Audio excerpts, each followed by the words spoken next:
J'attends de réels engagements de la part des pays grands émetteurs de gaz à effet de serre pour réduire leurs émissions, mais aussi de la part des entreprises et de la société civile. Nous devons tous poursuivre nos efforts de réduction des émissions de gaz à effet de serre pour ne pas perdre de vue l'objectif de 1,5 degré de l'accord de Paris. Alors, nous attendons notamment des engagements forts des États. Cela donnera des signaux clairs aux entreprises pour orienter leur stratégie de décarbonation. Et je pense que ce que j'espère derrière cette COP26, c'est parce qu'en fait, comme les trois quarts des jeunes aujourd'hui, je suis angoissée par le futur qui nous attend, que je juge complètement effrayant, et je me trouve très souvent démunie. Donc en fait, je pense que j'ai besoin de constater aujourd'hui que les choses avancent, qu'on est de plus en plus nombreux et nombreuses à juger complètement inacceptable l'inaction dans laquelle on se trouve et à avoir envie que ça change.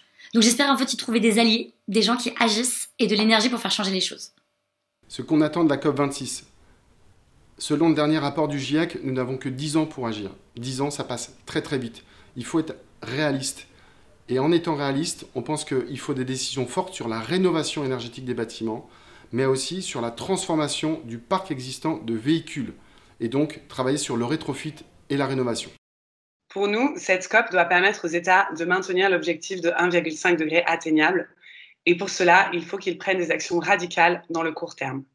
Nous attendons donc notamment des pays riches et développés qu'ils prennent leurs responsabilités en réduisant leurs émissions et en honorant leurs promesses de 100 milliards de dollars par an à destination des pays du Sud. Alors, je n'attends pas beaucoup de progrès de la part des partis pour cette COP26. En revanche, j'attends un peu plus de la part de l'agenda de l'action. J'espère particulièrement qu'il y aura un vrai shift de la part du secteur privé en matière d'actions concrètes visant à décarboner ou à s'adapter aux effets du changement climatique. En tant que vulgarisateurs scientifiques, nous savons la gravité des enjeux. Nous souhaitons qu'à cette COP, des grandes décisions soient prises et que des actions soient engagées. Que la communauté internationale reconnaisse l'éducation climat comme un levier fondamental pour adresser l'urgence climatique. On attend de cette COP26 que des actions concrètes soient mises en place par les chefs d'État et que la voix des jeunes soit entendue, parce que c'est de leur devoir pour les générations actuelles, mais aussi pour les générations à venir. Responsabilité. Impatient. Impatiente. Dernière minute. Déterminé.